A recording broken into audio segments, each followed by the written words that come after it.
మొత్తానికి తెలంగాణ రాష్ట్రంలో ఇటు లిక్కర్ కేసు అలజడి, అటు మరోవైపు ఫోన్ ట్యాపింగ్ అలజడి, ఈ రెండు లోక్సభ ఎన్నికల్ని డామినేట్ చేస్తూ ఉన్నాయి.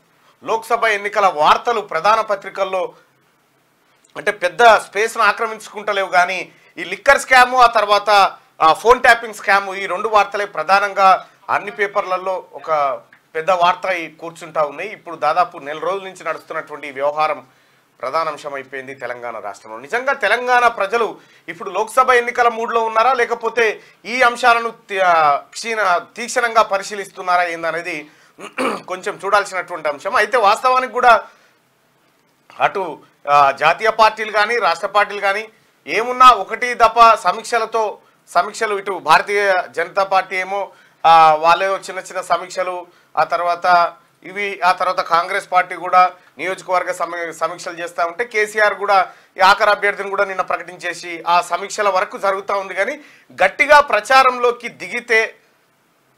దిగినట్టయితే కనిపిస్తలేదు. వాస్తవానికి ఇప్పుడు నామినేషన్లు స్టార్ట్ అయిన తర్వాత ఒరిజినల్ ఉంటాయి. అయితే అసెంబ్లీ ఎన్నికలు ఉన్నంత హడావిడి ఉండకపోవచ్చు, ఎందుకంటే అసెంబ్లీ ఎన్నికలు point to point, voter to voter ఆ వ్యవహారం ఉంటుంది. కానీ ఇది పార్లమెంట్ నియోజకవర్గం అంటే దాదాపు 7 అసెంబ్లీ నియోజకవర్గాలు కవర్ చేస్తూ ఉంటుంది. కాబట్టి ఇక అప్పుడు అది గుంపులో గోవిందా, మీరు అసెంబ్లీలో ఎక్స్పెక్ట్ చేసినది కూడా ఎక్స్పెక్ట్ చేయొద్దు, ఇక ఇయ్యకపాయ ఎందుకంటే ఈడ అంత ఉండదు సినిమా.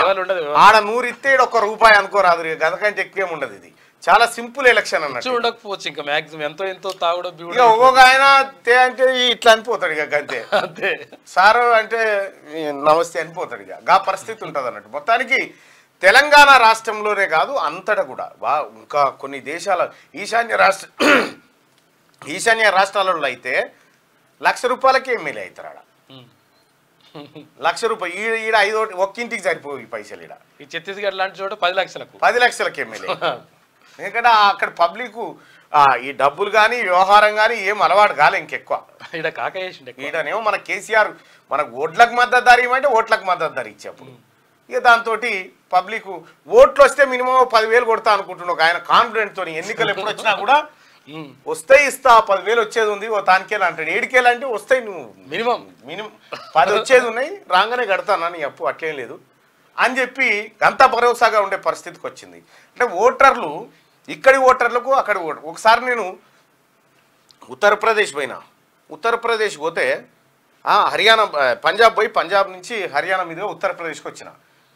ఉత్తరప్రదేశ్కి వస్తే అక్కడ ఒక పేద మహిళ ఇంటికి పోయినన్న, వాళ్ళు చమారులు ఉన్నట్టున్నారు. పేద మహిళ ఇంటికి పోతే ఆమె ఓటు కితనే మే బేస్తే అంటే హమ్ క్యూ బేస్తే ఓటు అన్నది, మేమెందుకు ఓటు అమ్ముతాం అని అంటున్నాను.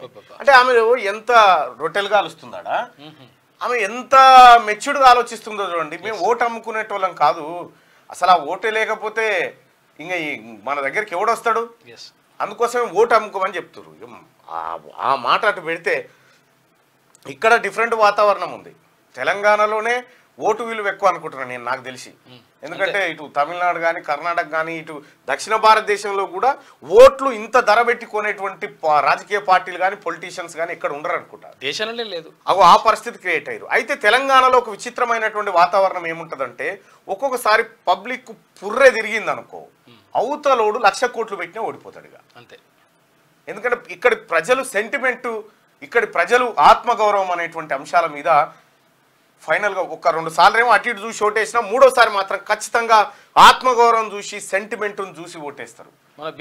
మీరు గ్రామాలలో చూడరు, వరుసగా 2 సార్లు ఎంపీటీసీకి ఓడిపోయి సర్పంచ్ ఓడిపోయినా జెడ్పీటీసీకి గెలుస్తుంటాడు. మళ్ళీ అంటే ప్రజలకి 1-2 సార్లు ఏకదం ఆ గర్వం అనేది ఉంచకుండా కొంత తగ్గించి ఆ తర్వాత మళ్ళీ ఇస్తారు అన్నట్టు.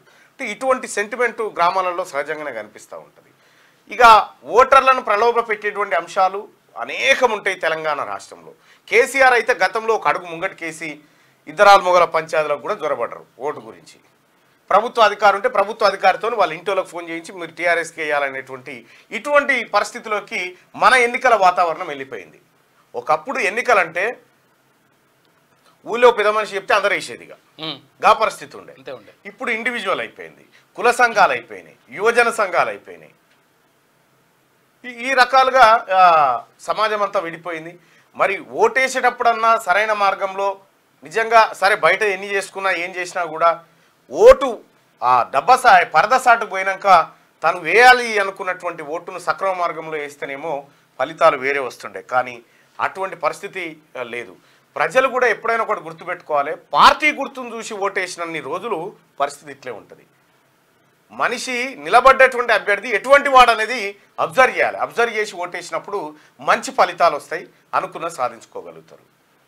ఇప్పుడు ఆయన పైసలు పంచిన ఆయన వచ్చి, ఇప్పుడు బీఆర్ఎస్ పార్టీ ఆయన వచ్చి ఓ 2,000 రూపాయలు ఇస్తాడు, 2,000 రూపాయలు ఇచ్చి ఓటేయమంటాడు. నువ్వు వేసినవా అని చెప్పు, ఏముంది మళ్ళీ నీ ఇంటికి వచ్చి అడిగేది ఉందా? మోసానికి మోసం. ఇప్పుడు ఈడ నిజాయితీ ఏమొద్దు, ఈ పని చేసే కాడ నీతి నిజాయితీ ధర్మము ఆత్మగౌరవం ఏమొద్దు. ఇక చేసేది ఎట్లాగో చేస్తున్నావు, ఇప్పుడు వద్దన్నా కూడా వినవు, కాబట్టి ఆ పని చెయ్యి.